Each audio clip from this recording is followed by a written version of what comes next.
Early in the morning, all the chief priests and the elders of the people made their plans how to have Jesus executed. So they bound him, led him away and handed him over to Pilate the governor. When Judas, who had betrayed him, saw that Jesus was condemned, he was seized with remorse and returned the 30 pieces of silver to the chief priests and the elders. "I've sinned," he said, "for I have betrayed innocent blood."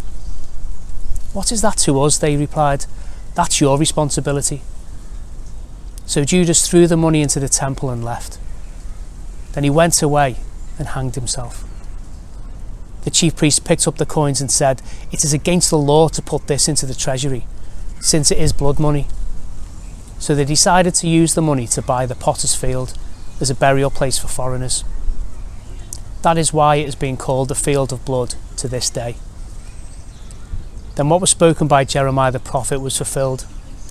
They took the 30 pieces of silver, the price set on him by the people of Israel, and they used them to buy the potter's field, as the Lord commanded me.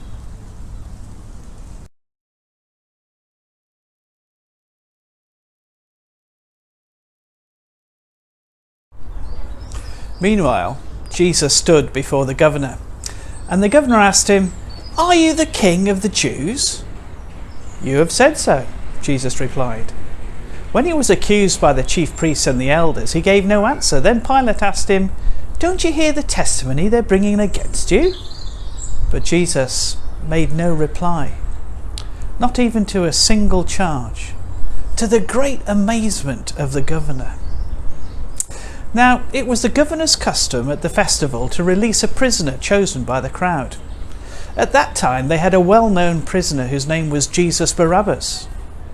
So, when the crowd had gathered, Pilate asked them, "Which one do you want me to release to you?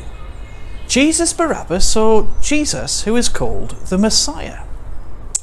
For he knew it was out of selfish interest they had handed Jesus over to him.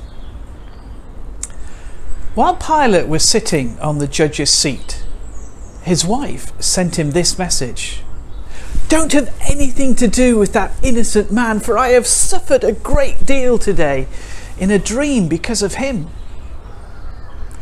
But the chief priests and the elders persuaded the crowd to ask for Barabbas and to have Jesus executed. "Which of the two do you want me to release to you?" asked the governor. "Barabbas," they answered. "What shall I do then with Jesus, who is called the Messiah?" Pilate asked. They all answered, "Crucify him!" "Why? What crime has he committed?" asked Pilate. But they shouted all the louder, "Crucify him!" When Pilate saw he was getting nowhere, but that instead an uproar was starting, he took water and washed his hands in front of the crowd. "I am innocent of this man's blood," he said. "It's your responsibility." All the people answered, "His blood is on us and on our children." Then he released Barabbas to them, but he had Jesus flogged and handed him over to be crucified.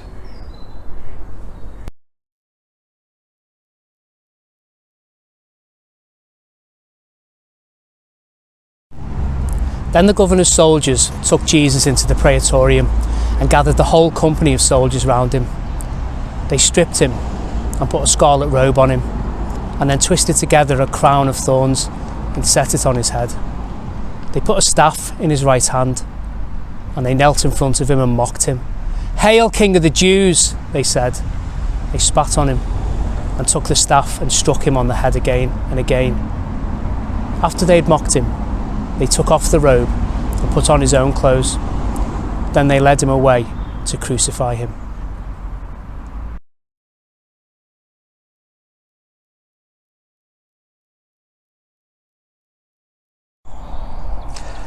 As they were going out, they met a man from Cyrene named Simon, and they forced him to carry the cross.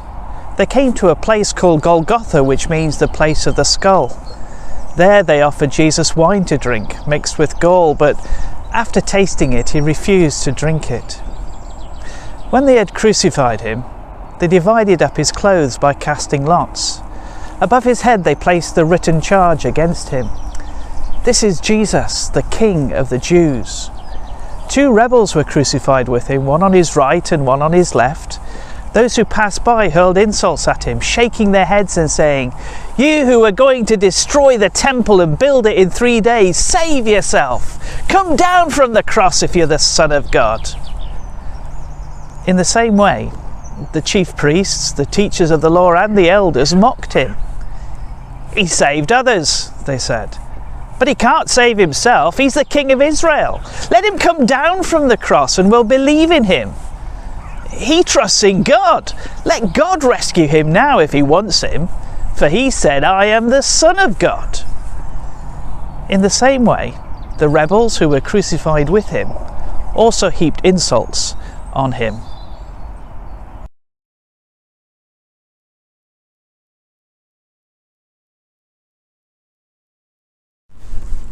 From noon until 3 in the afternoon, darkness came over all the land.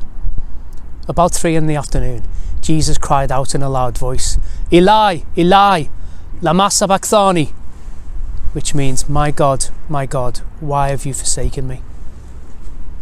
When some of those standing there heard this, they said, "He's calling Elijah." Immediately, one of them ran and got a sponge. He filled it with wine vinegar, put it on a staff and offered it to Jesus to drink. The rest said, "Now leave him alone. Let's see if Elijah comes to save him." And when Jesus had cried out again in a loud voice, he gave up his spirit. At that moment, the curtain of the temple was torn in two from top to bottom. The earth shook, the rock split, and the tombs broke open. The bodies of many holy people who had died were raised to life. They came out of the tombs after Jesus' resurrection and went into the holy city and appeared to many people. When the centurion and those with him who were guarding Jesus saw the earthquake and all that had happened, they were terrified and exclaimed, "Surely he was the Son of God." Many women were there watching from a distance. They had followed Jesus from Galilee to care for his needs. Among them were Mary Magdalene, Mary the mother of James and Joseph, and the mother of Zebedee's sons.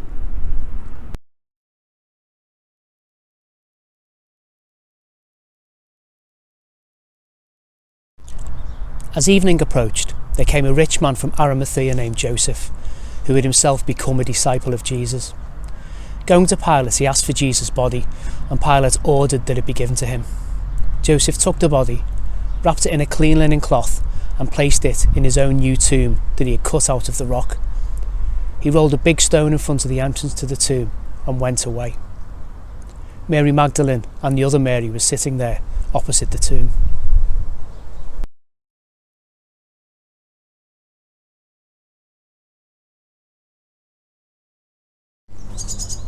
The next day, the one after preparation day, the chief priests and the Pharisees went to Pilate. "Sir," they said, "we remember that while he was still alive, that deceiver said, 'After 3 days I will rise again.' So give the order for the tomb to be made secure until the 3rd day. Otherwise his disciples may come and steal the body and tell the people that he has been raised from the dead. This last deception will be worse than the first." "Take a guard," Pilate answered. "Go make the tomb as secure as you know how." So they went and made the tomb secure by putting a seal on the stone and posting the guard.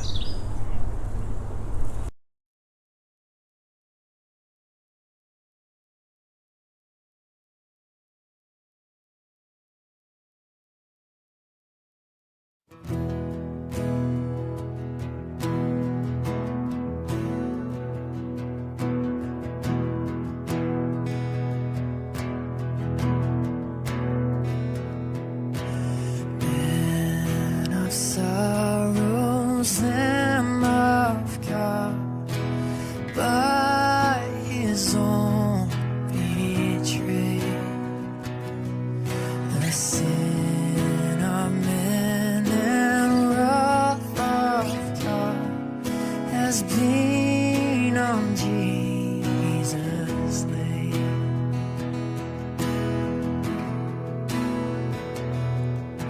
Silent as he stood accused, beaten, mocked, and scorned, bowing to the Father's will, he took a crown of thorns.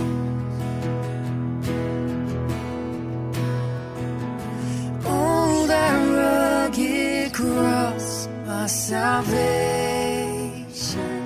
where your love poured out over me. Now my soul cries out, hallelujah, praise and honor to thee.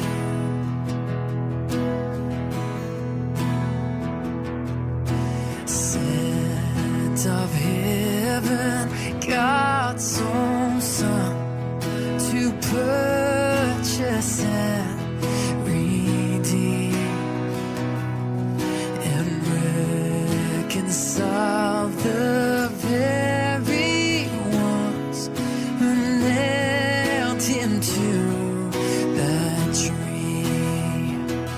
Oh, that rugged cross, my salvation, where your love poured out over me. Now my soul cries out, hallelujah, praise and honor to thee.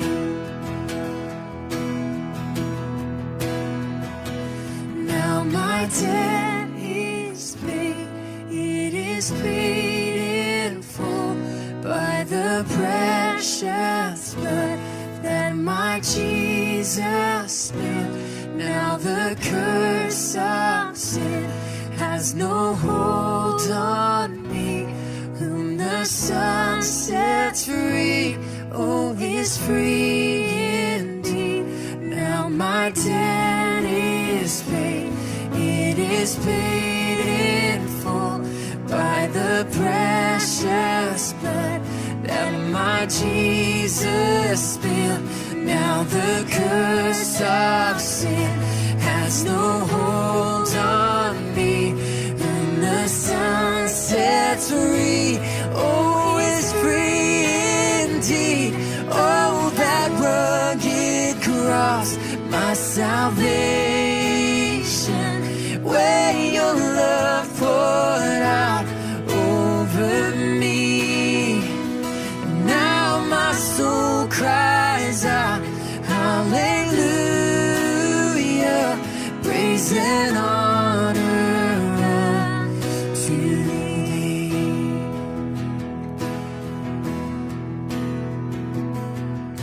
See, the stone is rolled away, behold the empty tomb. Hallelujah, God be praised, he's risen from the grave. Oh, that rugged cross, my salvation, where your love poured out over me. Now my soul cries out, hallelujah, praise and honor to thee. Praise and honor.